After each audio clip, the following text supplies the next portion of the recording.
तो भगवान ने कहा 4 प्रकार के लोग मेरी शरण में आते हैं। एक वो श्रेणी है जो सिर्फ मनोकामना पूर्ति के लिए मेरी शरण में आते हैं। उनका उद्देश्य ईश्वर को प्राप्त करना नहीं है, उनका उद्देश्य मनोकामनाओं की पूर्ति करना है। ऐसे लोग हर समय कोई ना कोई इच्छा लेकर ही ईश्वर के सामने उपस्थित होते हैं। आपने कई लोगों को देखा होगा,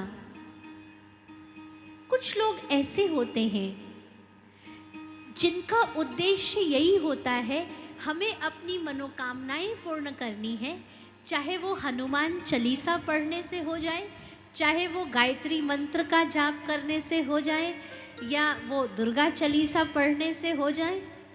मेरी मनोकामना पूर्ण होनी चाहिए। बाकी उन्हें न प्रभु प्राप्ति की तमन्ना है और ना ही वो भगवान के बताए हुए मार्ग पर चलने की क्षमता रखते हैं। उनको ज्ञान नहीं चाहिए, उनको सिर्फ वरदान चाहिए। हमें वरदान मिल जाए और हमारा जीवन सुलभ हो जाए। और आज इसी वजह से संसार में भी बड़ा भटकाव है। एक बार एक व्यक्ति था, उसका बालक बीमार पड़ा। किसी ने उसको सजेशन दिया कि तुम हनुमान चालीसा पढ़ो, हनुमान चालीसा पढ़ने से तुम्हारे बेटे की तबीयत ठीक हो जाएगी। उसने हनुमान चालीसा पढ़ना शुरू किया। 4-5 दिन तक उसने लगातार हनुमान चालीसा पढ़ा, लेकिन देखा कि बेटे की तबीयत में कोई सुधार नहीं हो रहा है। आजकल सलाह देने वाले लोग आपको कई मिल जाएंगे, लेकिन सहयोग देने वाले लोग बहुत कम मिलते हैं। ऐसे ही एक सलाहकार पहुँचे और उन्होंने उस व्यक्ति को कहा, देखो माँ का हृदय बड़ा ममतामयी होता है, ऐसे समय पर तुमको माँ की आराधना करनी चाहिए। मुझे विश्वास है तुम्हारा बेटा ज़रूर ठीक होगा। अब उसने हनुमान चालीसा पढ़ना छोड़ दिया। अब क्या शुरू कर दिया उसने? दुर्गा जी की आराधना शुरू की और दुर्गा सप्तशती का पाठ उसने शुरू कर दिया। इतने में एक दूसरे सलाहकार पहुँचे और उन्होंने कहा, देखो भाई, हमने सुना है गायत्री मंत्र का बड़ा प्रभाव है, तुम मेरी मानो तो गायत्री मंत्र का जाप करो और विश्वास है कि तुम्हारे बेटे की तबीयत ठीक हो जाएगी। अब उसने क्या किया? अब उसने गायत्री मंत्र का पाठ करना शुरू किया। तब तक एक और पड़ोसी आया, देखा बेटे की तबीयत गंभीर हो रही है। उसने कहा, तुम ऐसा करो, बगल के गांव में एक बाबा जी हैं और वो भभूत देते हैं, तुम उस बाबा जी के पास अपने बेटे को ले जाओ, वो भभूत तुमको देंगे, तुम अपने बेटे के मस्तक पर लगाना, इसकी तबीयत ठीक हो जाएगी। और जैसे ही वो व्यक्ति रास्ते में था, उसके बच्चे की मृत्यु हो गई। अब यहाँ कहना क्या है? कहना ये है, जो कुछ भी वो कर रहा था सब ठीक था, लेकिन इसके साथ साथ डॉक्टर से भी परामर्श करने की ज़रूरत थी या नहीं थी? थी ना। अब उसने क्या किया? सिर्फ वो भगवान के सामने अर्जी ही डालता रहा, लेकिन जो उसे करना चाहिए था वो कार्य वो नहीं कर सका। और अंतोगत्वा परिणाम क्या हुआ? बच्चे की मृत्यु हो गई। तो आज हम देखें कि अक्सर करके बहुत से लोगों के मन के अंदर भी ऐसी भ्रम वाली परिस्थिति है जो वो सत्यता से कोसों दूर हैं। चाहे आप हनुमान चालीसा पढ़िए, चाहे आप दुर्गा जी की आराधना करिए, चाहे आप गणेश जी को का वंदन कीजिए, वो तो एक ही है ना भगवान। लेकिन आज उस एक भगवान को न जानने की वजह से हम क्या सोचते थे, हमने गणेश जी की वंदना की और अगर हमने हनुमान जी को याद नहीं किया तो हनुमान जी नाराज हो जाएंगे। फिर चलो थोड़ा हनुमान जी को भी प्रसन्न करने का प्रयास करने लगे। फिर क्या सोचा, हनुमान जी को याद किया और भोले बाबा पे जल नहीं चढ़ाया तो कहीं भोले बाबा नाराज नहीं हो जाए, चलो वो काम भी हमने कर लिया। फिर जहाँ से भी हमें जो प्रेरणाएं मिलती रही, हम क्योंकि सत्यता से अवगत नहीं थे, इसलिए हम मान्यताओं के जाल में उलझ गए। तो भगवान की शरण में जाने वाले लोगों की पहली क्वालिटी कौन सी है? भगवान कहते हैं मेजॉरिटी लोग इच्छा पूर्ति के लिए मेरी शरण में आते हैं। दूसरे वो लोग हैं जो सिर्फ धन प्राप्ति के लिए मेरी शरण में आते हैं। वो और कोई पूजा करें या ना करें लेकिन लक्ष्मी पूजा जरूर करेंगे। माना उनको सिर्फ भगवान से क्या चाहिए? धन चाहिए। तीसरे लोग हैं जो जिज्ञासु हैं, कुछ जानने के लिए मेरी शरण में आते हैं। और चौथे हैं जो आध्यात्मिकता द्वारा स्वयं को भी जानते हैं, भगवान को भी जानते हैं और भगवान से अपना रिश्ता जोड़ते हैं। ऐसी ज्ञानी तू आत्मा भगवान को सबसे ज़्यादा प्रिय है। तो भगवान ने क्या स्पष्ट कर दिया कि भगवान को प्रिय कौन है? भगवान को वो प्रिय नहीं है जो रोज कोई ना कोई इच्छा लेकर उनकी शरण में चला जाए। भगवान को वो प्रिय नहीं है जो धन प्राप्ति के लिए सिर्फ भगवान की शरण में जाए। भगवान को कौन प्रिय है? जो आध्यात्मिकता द्वारा स्वयं को भी जाने, परमात्मा को भी जाने और परमात्मा के साथ अपना रिश्ता जोड़े। ऐसी ज्ञानी तू आत्माएं भगवान को प्रिय है और वही आत्माएं प्रभु वरदानों का पात्र बन पाती है। तो हमें भी अगर प्रभु वरदान चाहिए तो हम भगवान जो है, जैसा है, उसको उसी स्वरूप से याद करें। आज हम उसको याद कम करते हैं, उनसे फरियादें बहुत करते हैं, है कि नहीं? हमारे जो याद करने का तरीका है वो किस चीज़ में बदल गया? फरियाद में। हम भजन भी वैसा ही गाते हैं, कहते हैं ना, माँ मुरादे पूरी कर दे हलवा बांटूंगी, और नहीं पूरी हुई तो क्या, कुछ नहीं बांटूंगी। तो हम दुनिया के साथ तो व्यापार करते ही थे, लेकिन दुनिया के साथ व्यापार करते करते हमने क्या किया? हमारा संस्कार इतना प्रबल हो गया है स्वार्थ का कि हमने भगवान से भी व्यापार करना शुरू कर दिया। किया या नहीं किया? हनुमान जी मेरा ये काम पूरा कर दीजिए तो हम 51 रुपए का लड्डू चढ़ाएंगे। अब ये भगवान से प्यार है या भगवान से व्यापार है? बोलिए, आपका दिल क्या कहता है? इसको प्यार कहेंगे या इसको व्यापार कहेंगे? व्यापार ही तो करें। एक बार एक सेठ जी अपने कारोबार के काम से समुद्री जहाज से जा रहे थे। ध्यान से सुनिएगा।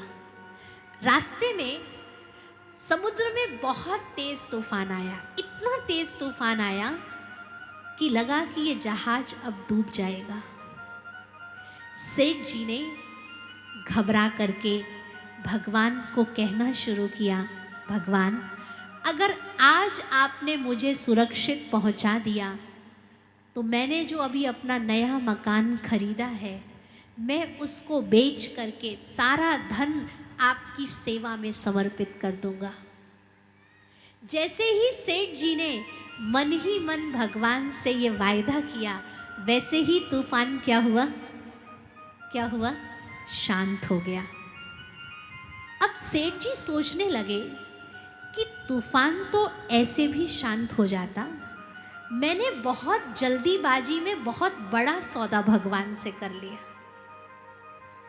अब सेठ जी ऐसा सोच ही रहे थे कि फिर तूफान तेज हो गया। डबल फोर्स से तूफान तेज हुआ और लगा कि अब तो जहाज डूब ही जाएगा। सेठ जी कहते, भगवान अरे आपने मेरी भावनाओं को सच क्यों समझ लिया? मैं तो ऐसे ही मजाक कर रहा था, बाकी मैं अपनी प्रतिज्ञा से हिलने वाला नहीं हूँ। मैंने जो प्रतिज्ञा की है ना कि मैं अपना मकान बेचूंगा और वो धन आपकी सेवा में लगाऊंगा, मैं उससे पीछे हटने वाला नहीं हूँ। देखिए भगवान की लीला, फिर तूफान शांत हो गया।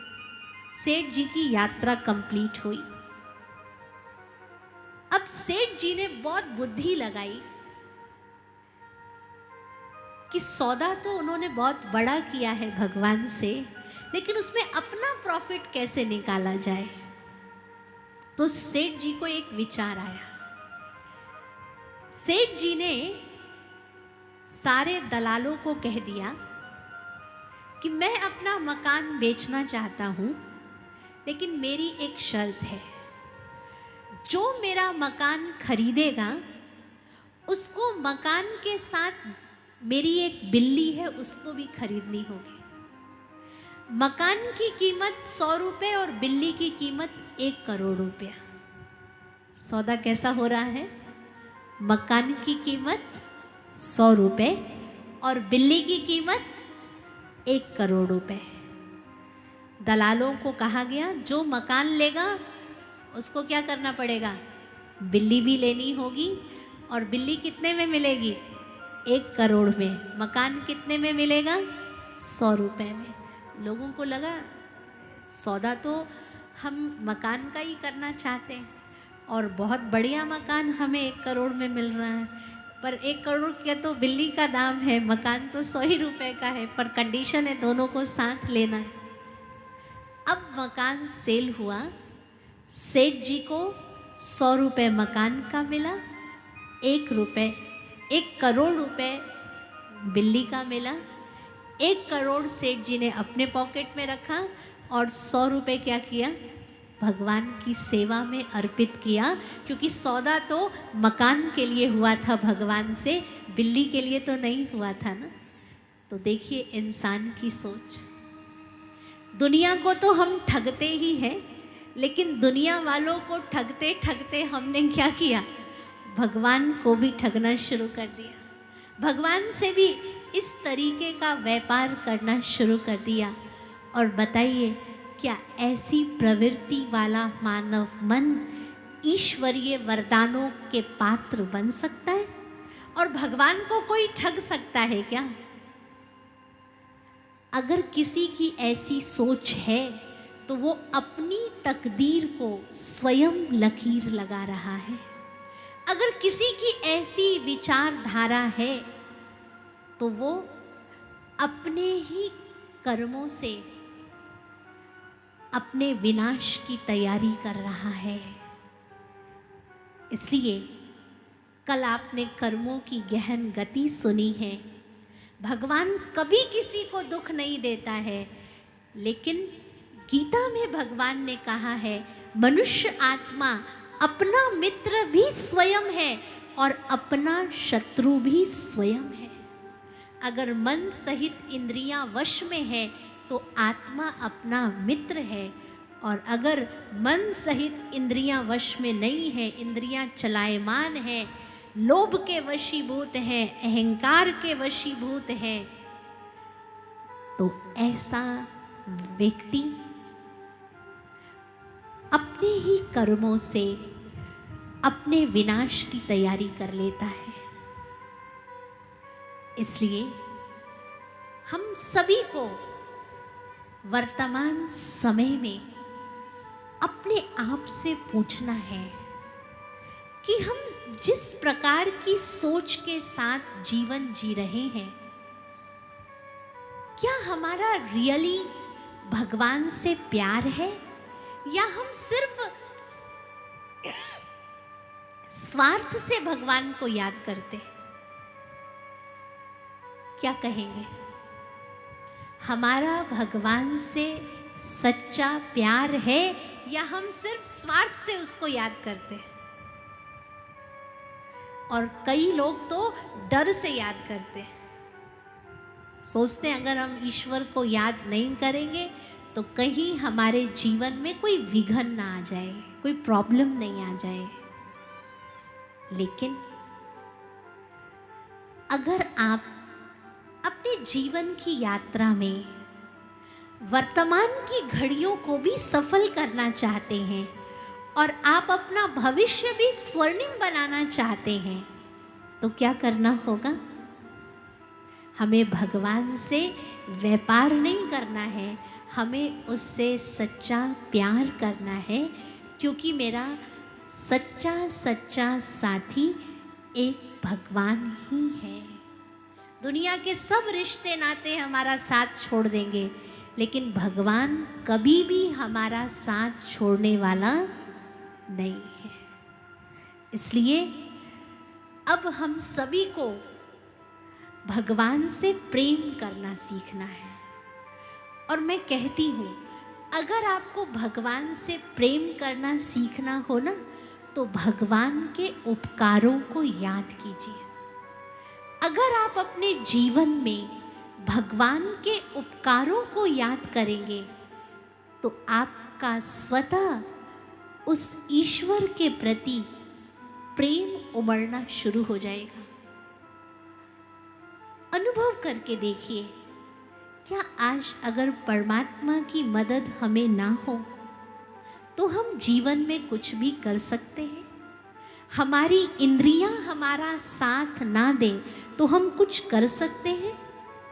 आज हमें प्रकृति साथ नहीं देती तो क्या हम इतना आराम से यहाँ बैठकर भगवान के ज्ञान को सुन पाते? नहीं। लेकिन इंसान आज सोचता है कि जो कुछ भी है मेरी बदौलत है। लेकिन एक बहुत सुंदर कहावत है, कहा धरती कहती मैं बड़ी तो शेष नाग पर क्यों खड़ी। धरती कहती मैं बड़ी तो शेष नाग पर क्यों खड़ी। शेष नाग कहता मैं बड़ा तो शंकर जी के गले में क्यों पड़ा। शंकर जी कहते मैं बड़ा तो कैलाश पर्वत पर क्यों तपस्या करना पड़ा। कैलाश पर्वत कहता मैं बड़ा तो रावण के हाथों क्यों उठा। रावण कहता मैं बड़ा तो श्री राम के हाथों क्यों मरा। श्री राम कहते मैं बड़ा तो शिव की पूजा करना क्यों पड़ा। और अगर भगवान शिव भी कहते मैं बड़ा तो भगवान भी हम बच्चों के पीछे क्यों पड़ा। इतना भगवान को भी हम पर मेहनत करने की ज़रूरत क्यों पड़ती, क्योंकि भगवान भी अपना कार्य अकेले नहीं करता है। भगवान अपना कार्य किसके द्वारा कराता है? अपने बच्चों के द्वारा, क्योंकि कर्म का सिद्धांत है जो करेगा सो पाएगा।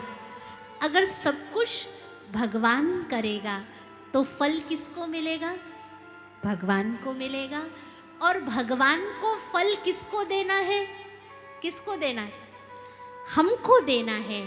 इसलिए भगवान अपने ही बच्चों का तन भी लगवाता है, अपने ही बच्चों का मन भी लगवाता है, धन भी लगवाता है, और स्वर्णिम दुनिया की स्थापना अपने बच्चों के सहयोग से करता है।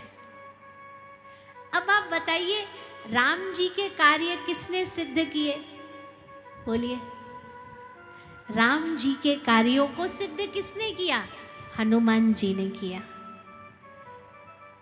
तो परमात्मा राम के कार्य को भी सिद्ध करने के लिए भगवान को कैसे बच्चों की जरूरत है? हनुमान जैसे बच्चों की जरूरत है जिन्होंने अपने जीवन में अभिमान का हनन कर दिया हो।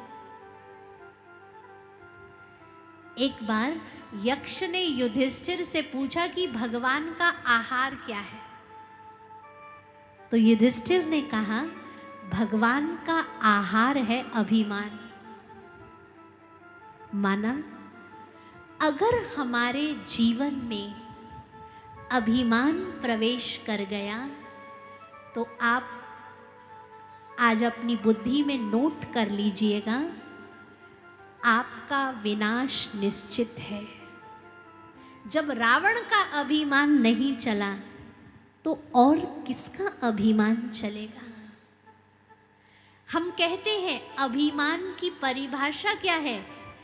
अभिमान कहता है अभी अभी दे मेरे को मान, नहीं तो कर दूंगा तेरा जीना हराम। जिसको अभिमान होता है ना, वो व्यक्ति हर समय क्या चाहेगा? मान सम्मान चाहेगा। और अगर उसको मान सम्मान नहीं मिला तो तुरंत उसकी खुशी का पारा डाउन हो जाएगा, तुरंत वो व्यक्ति डिस्टर्ब हो जाएगा, स्वयं भी डिस्टर्ब होगा, दूसरों को भी डिस्टर्ब करेगा। इसलिए भगवान को कैसे बच्चे चाहिए? भगवान को कैसे बच्चे चाहिए? हनुमान जैसे बच्चे चाहिए, जिनके लिए गाय ने जूतियों में बैठ के सत्संग सुना करते थे। ये एक निरहंकारिता का प्रतीक है। जिन बच्चों के दिल का ये संकल्प हो कि मुझे ना मान चाहिए ना मुझे शान चाहिए, मुझे तो बस भोला भगवान चाहिए, वही बच्चे भगवान को पसंद है। तो इस समय कलयुग की अंतिम वेला में परमात्मा राम भी इस धराधाम पर कलयुग को सतयुग बनाने का कार्य कर रहे हैं और भगवान भी ऐसे बच्चों का आवाहन कर रहे हैं जो हनुमान मिसल अपने देह अभिमान का त्याग करके भगवान के कार्य में सहयोगी बने। तो आप जो भी भाई बहनें यहाँ उपस्थित हैं, कौन संकल्प करता है कि मुझे हनुमान जैसा भगवान का प्रिय सहयोगी बनना है, मुझे अपने अभिमान के आवरण को उतारना है? कौन कौन संकल्प करते? बात तो थोड़ी मुश्किल है लेकिन असंभव नहीं है। देह समझे तो देह अभिमान आया, आत्मा समझेंगे तो अभिमान का आवरण उतरना शुरू हो जाएगा। अभिमान आया ही कहाँ से? जब हमने अपने आप को देह समझना शुरू किया। और जैसे ही ये स्मृति का स्विच ऑफ होगा कि मैं शरीर हूँ और ये स्मृति का स्विच ऑन होगा कि मैं आत्मा हूँ, वैसे ही देह अभिमान समाप्त होना शुरू हो जाएगा। तो आप सबके प्रति यही शुभकामना है कि आप परमात्मा राम के कार्य में सहयोगी बने। इसलिए रामचरितमानस में एक बड़ी सुंदर व्याख्या आती है, 4 राम की व्याख्या है। क्या कहा गया? बाबा तुलसीदास जी ने बड़ा सुंदर वर्णन किया है। कहा, एक राम घट घट में लेटा, एक राम दशरथ का बेटा, एक राम जो जगत पसारा, एक राम जो जगत से न्यारा। एक राम घट घट में लेटा माना आत्मा को भी राम शब्द से संबोधित किया गया। एक राम दशरथ का बेटा माना त्रेता युग वाले श्री राम, एक राम जो सकल जगत पसारा, माना इस जगत में भी बहुतों का नाम राम शब्द से है। कोई सीता राम है, कोई राम लाल है। एक राम जो जगत से न्यारा, वो किसके लिए कहा गया? परमात्मा के लिए।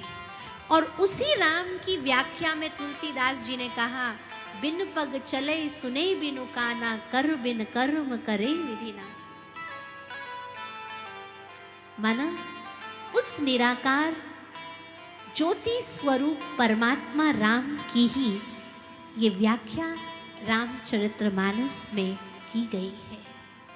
तो आइए हम सब संकल्प करें कि मुझे परमात्मा राम का सहयोगी बनना है।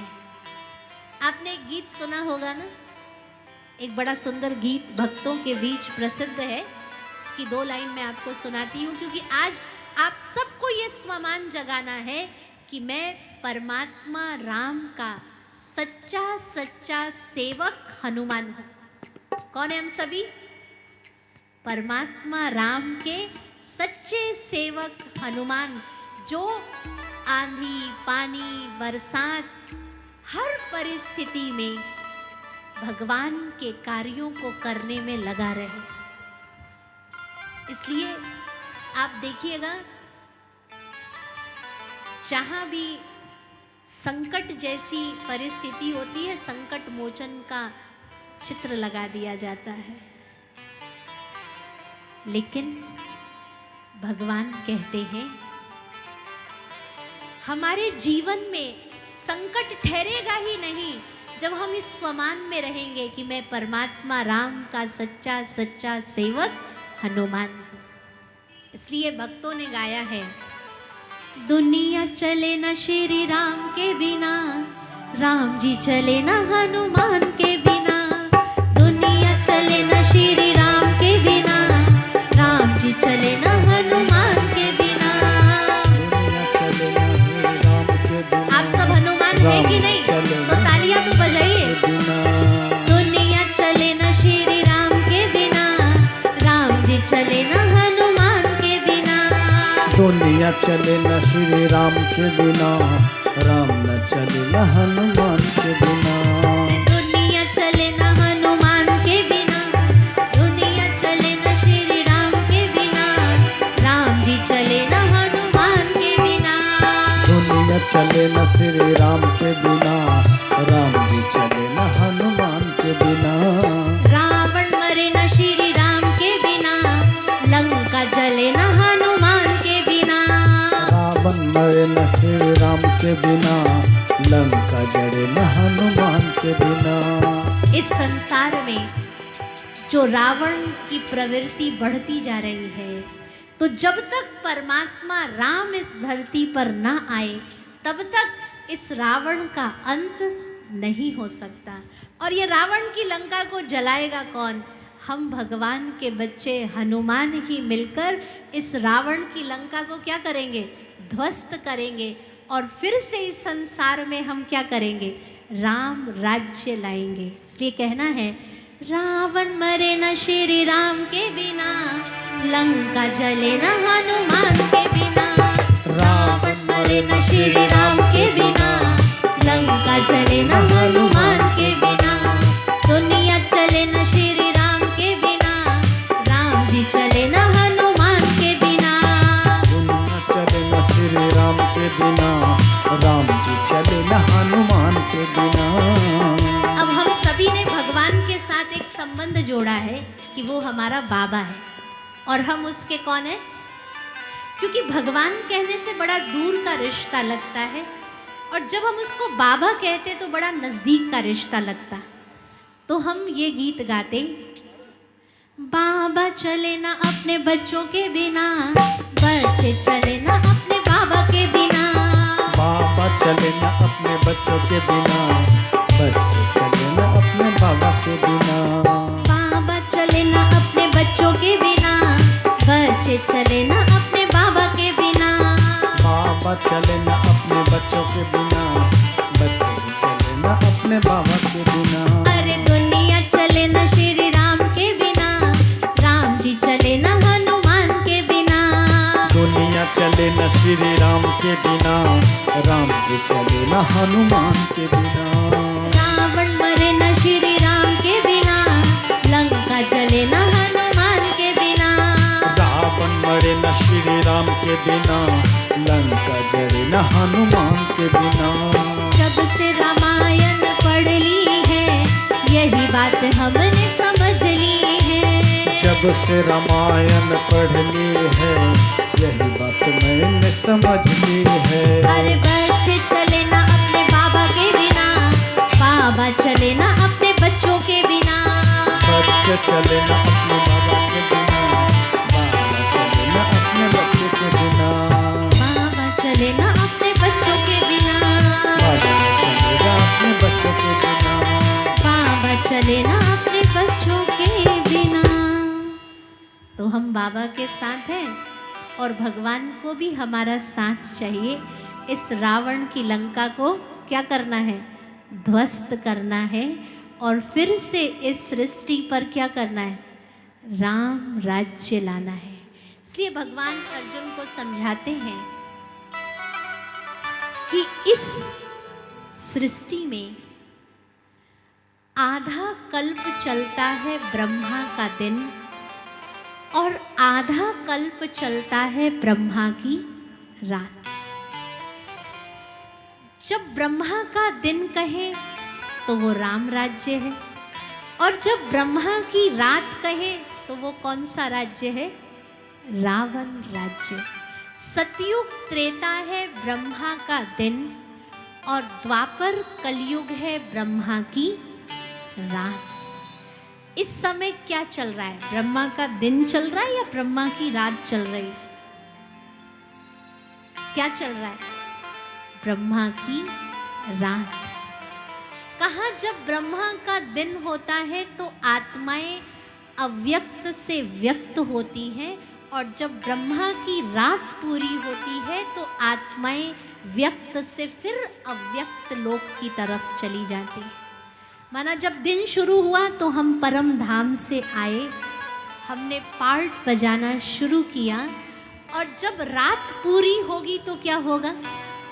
फिर हमारी रिटर्न जर्नी, जहाँ से आए थे पार्ट बजाने, हम वापस वहीं जाएंगे। आए थे परम धाम से और जाना भी कहाँ है? परम धाम जाना है। जब इस सृष्टि पर ब्रह्मा का दिन था तो देवी देवताओं का साम्राज्य था। ये संसार स्वर्ग कहलाता था, जहां तन का भी सुख 100%, मन का भी सुख 100% और धन का भी सुख कितना था? 100%। वहाँ कभी अकाले मृत्यु नहीं हुआ करती थी। इसलिए जब ब्रह्मा का दिन था तो कहा अमर लोक, क्योंकि अकाले मृत्यु नहीं होती थी।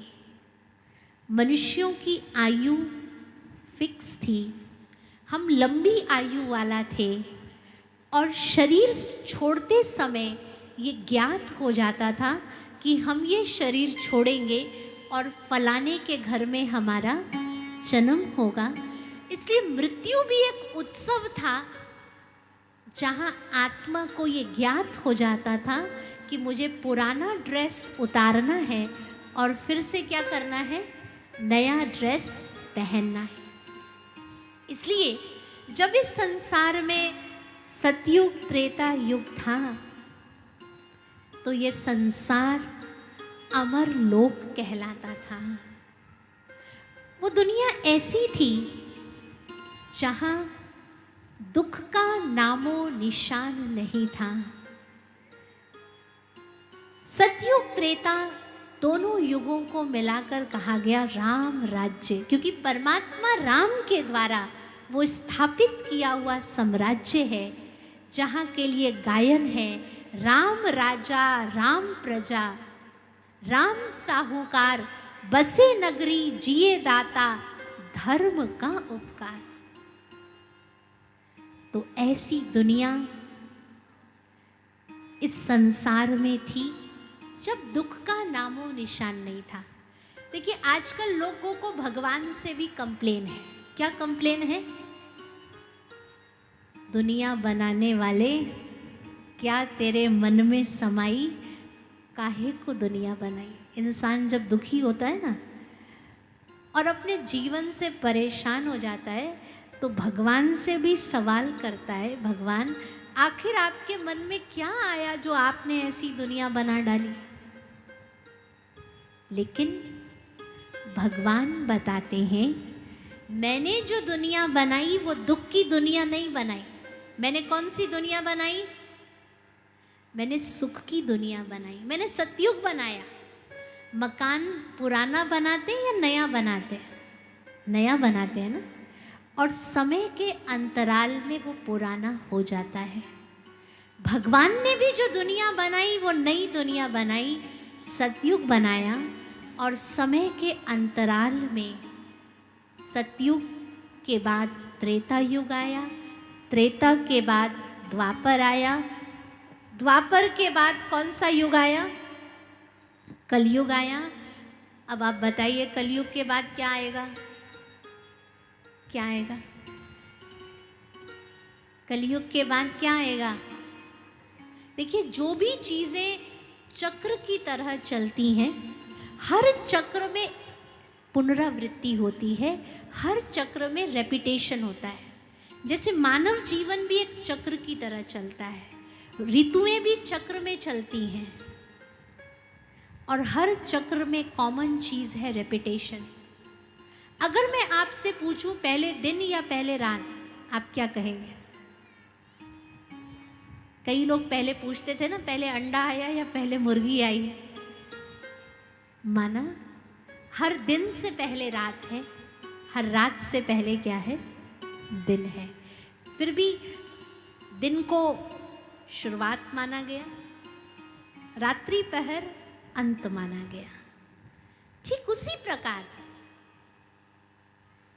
ये सृष्टि चक्र भी सतयुग से शुरू होता है और कलयुग में पूरा होता है, लेकिन फिर पुनरावृत्ति है। कलयुग समाप्त होगा तो फिर क्या आएगा? सतयुग आएगा या नहीं आएगा? पक्का? जैसे रात के बाद दिन होना निश्चित है, ऐसे कलयुग के बाद भी सतयुग आना निश्चित है। कोई भी इसको टाल नहीं सकता।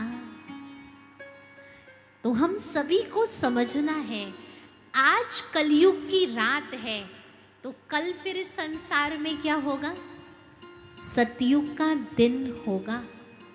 लेकिन अगर हमें सतयुग में जाना है तो कलयुगी संस्कारों को लेकर सतयुग में एंट्री मिलेगी क्या? बोलिए। हम कहते हैं अगर आज के इंसान को बिना ट्रेनिंग दिए भगवान सतयुग में भेज दे तो सतयुग को भी कलयुग बनने में देर नहीं लगेगी, है कि नहीं? इसलिए भगवान को पहले क्या करना पड़ता है? मनुष्य आत्माओं को ट्रेन करना पड़ता है, सतयुगी संस्कारों को इमर्ज करना पड़ता है और जो भगवान की आज्ञा के अनुसार अपने सतयुगी संस्कारों को इमर्ज करते हैं उन्हें सतयुग में एंट्री मिलती है। और जो अपने सतयुगी संस्कारों को इमर्ज नहीं करते उन्हें सतयुग में एंट्री मिलेगी? मिलेगी नहीं। तो आप में से किसको किसको सतयुग में चलना है वो हाथ उठाइए। इसका मतलब चलना है कि नहीं? कई बार लोग हाथ जोड़ देते हैं ना, भैया हमको तो नहीं चलना है, आप ही जाइए सतयुग में। लेकिन जब काल चक्र पुनरावृत्ति को प्राप्त करेगा, समय तो बदल जाएगा। अगर हमने बदलाव नहीं लाया तो समय हमारे अस्तित्व को खत्म कर देगा। समय तो बदलेगा, समय हमारा इंतजार नहीं करेगा। हम जगेंगे नहीं तो दिन नहीं होगा क्या? दिन तो अपने समय पर होगा। अगर आप सोए हुए हैं तो नुकसान आपको है। इसी तरीके से सतयुग भी अपने समय पर आ जाएगा। अगर आपने अपने दैवी संस्कारों को जागृत कर लिया तो सतयुग में आपको एंट्री मिल जाएगी, और अगर आपने दैवी संस्कारों को जागृत नहीं किया तो आपका सिलेक्शन नहीं होगा, समय आपको रिजेक्ट कर देगा। इसलिए अब बुद्धिवान कौन है? बुद्धिवान किसको कहा जाएगा? जो समय रहते अपने जीवन में बदलाव ले आए। आपने देखा होगा इस संसार में भी जो लोग समय के साथ अपनी सोच को नहीं बदलते हैं वो जीवन में दुख पाते हैं, है कि नहीं? कई घरों में आपने देखा होगा, कई बुजुर्ग लोग कहते हैं हमारे ज़माने में तो ये था, आपके ज़माने में जो था वो आज के ज़माने में नहीं है। तो आपको समझना पड़ेगा कि आप उस समय के मानसिकता की तुलना आज से नहीं कर सकते, और अगर आप बार बार तुलना करेंगे तो आप दुखी होते रहेंगे। तो जब तक हम समय के साथ चेंज नहीं लाएंगे तब तक हमें समय एक्सेप्ट नहीं करेगा। तो हम सभी सतयुग लाने के भी निमित्त बनेंगे और सतयुग में जाने की भी तैयारी करेंगे। और तैयारी क्या करनी है? हमें अपने श्रेष्ठ संस्कारों को जागृत करना है, और इन श्रेष्ठ संस्कारों को जागृत करने के लिए हम जब देवी देवताओं के चित्र देखते हैं, जब हम श्री कृष्ण का स्वरूप देखते हैं, राधा रानी का स्वरूप देखते हैं, माँ लक्ष्मी का स्वरूप देखते हैं, श्री नारायण का स्वरूप देखते हैं, तो उनका स्वरूप ही हमें प्रेरणा देता है कि हमारा जीवन कैसा होना चाहिए। तो हमारे बीच राधे कृष्ण और लक्ष्मी नारायण पधार रहे हैं आपको ये बताने के लिए कि आप अपने भीतर के देवत्व को कैसे जगाएं, क्योंकि आप उनके ही वंशज हैं। इसलिए वो आपको प्रेरणा देने आ रहे हैं कि आप उनके चित्र को देखिए और अपना चरित्र वैसा बनाइए। कहते हैं ना, जैसा व्यक्ति चित्र देखता है वैसा उसका चरित्र बन जाता है। तो आइए हम सभी श्री कृष्ण, श्री राधे, श्री लक्ष्मी, श्री नारायण का जोरदार तालियों के साथ वेलकम करें।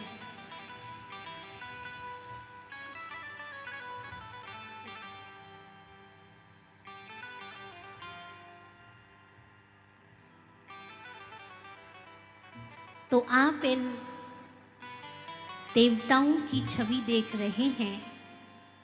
अगर आपको भी सतयुग में एंट्री चाहिए तो भगवान की शिक्षा है, नर ऐसी करनी करे जो श्री नारायण के समान बने, नारी ऐसी करनी करे जो श्री लक्ष्मी के समान बने। और आप देखिए, श्री कृष्ण और श्री नारायण का आपस में बहुत बड़ा कनेक्शन है। जो अपने बाल रूप में कृष्ण हैं वही बड़े होने के पश्चात क्या कहलाते हैं? नाथ नारायण कहलाते हैं। इसलिए हम सभी क्या गाते थे? श्री कृष्ण गोविंद हरे मुरारी, हे नाथ नारायण वासुदेवा। श्री कृष्ण गोविंद हरे मुरारी, हे नाथ नारायण वासुदेवा। माना जो बाल रूप में श्री कृष्ण हैं वही बड़े होने के पश्चात क्या कहलाते? नाथ नारायण कहलाते। और श्री कृष्ण के ही ये विभिन्न नाम हैं। श्री कृष्ण, गोविंद, हरे, मुरारी, नाथ, नारायण, ये सब श्री कृष्ण के विभिन्न नाम। और हमें भी अगर श्री कृष्ण की दुनिया में चलना है, श्री नारायण की दुनिया में चलना है, तो अब आप बताइए हमारे श्री कृष्ण को सबसे ज्यादा प्रिय कौन सी चीज थी? हमारे कन्हैया को सबसे प्रिय कौन सी चीज थी? हाँ, भक्तों ने श्री कृष्ण को टाइटल दिया माखन चोर, लेकिन उन्हें पता ही नहीं है कि उन्होंने कौन सा माखन खाया। हमें परमात्मा की ये प्रेरणा है कि जैसे श्री कृष्ण का माखन से प्यार था और हमारा श्री कृष्ण से प्यार है, तो जो प्रेमी को पसंद होता है वो हमको भी पसंद होना चाहिए। तो श्री कृष्ण ने कौन सा माखन खाया? ज्ञान रूपी माखन खाया, गुण रूपी माखन खाया, और सारे संसार को यही प्रेरणा दी कि हमें भी कौन सा माखन खाना है? गुण रूपी माखन खाना है, ज्ञान रूपी माखन खाना है। ज्ञान सार है और बाकी सब विस्तार है। भगवान कहते गुणों की चोरी करो, अवगुण रूपी कंकड़ पत्थर को छोड़ दो और गुण जहां से भी मिले ग्रहण कर लो। आज आप देखिए हमारा ध्यान अवगुणों की तरफ ज्यादा जाता है और गुणों की तरफ कम जाता है। लेकिन श्री कृष्ण हमें बता रहे अगर मेरी दुनिया में आना है तो कंडीशन है। क्या कंडीशन है? हमें गुण रूपी माखन खाना होगा, ज्ञान रूपी माखन खाना होगा, तभी हमें श्री कृष्ण की दुनिया में एंट्री मिलेगी। और श्री नारायण हमें कहते हैं कि जब तक हम स्वदर्शन चक्र चलाना नहीं सीखेंगे तब तक हमें उनकी दुनिया में एंट्री मिलने वाली नहीं है। देखिए आज हम लोगों को परदर्शन चक्र चलाना बहुत सहज आता है। आता है या नहीं आता है? पर चिंतन करना, पर दर्शन करना, दूसरों के बारे में वर्णन करना, ये हमारा स्वभाव बन गया है। हम जब भी आपस में बैठते हैं तो हम अपनी बातें कम करते हैं। हम क्या करते हैं? दूसरों की बातें करते हैं। तो हम सब एक्सपर्ट हैं पर दर्शन चक्र चलाने में। पर नारायण जी कहते हैं मेरी दुनिया में आना है तो पर दर्शन चक्र चलाने वालों को मेरी दुनिया में एंट्री नहीं मिल सकती।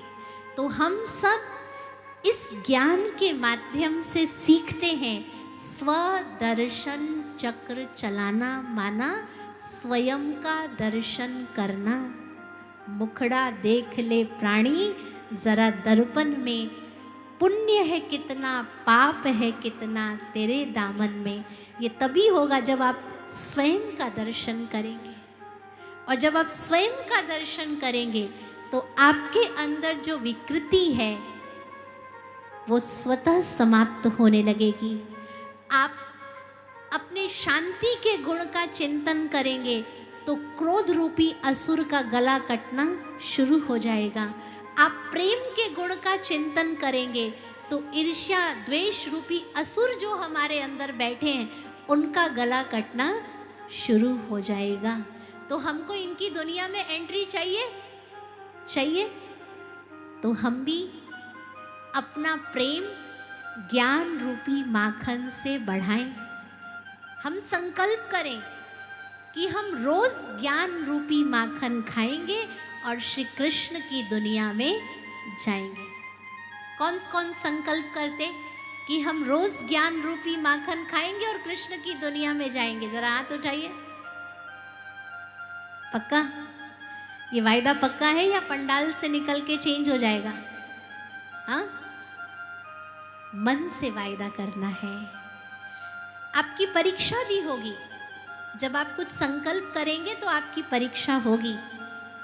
रावण आपकी परीक्षा लेगा, क्योंकि रावण जब देखता है कि मेरे कस्टमर राम की तरफ जा रहे हैं तो रावण 20 नाखून का जोर लगाता है श्री राम की तरफ जाने से रोकने में।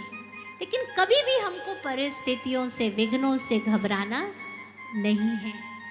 इसलिए आइए, जो सतयुगी दुनिया आने वाली है, जो श्री कृष्ण राधे की दुनिया आने वाली है, जो लक्ष्मी नारायण की दुनिया आने वाली है, जहाँ ये भारत सोने की चिड़िया होगा, जरा हम देखें वहाँ की छवि कैसी होगी।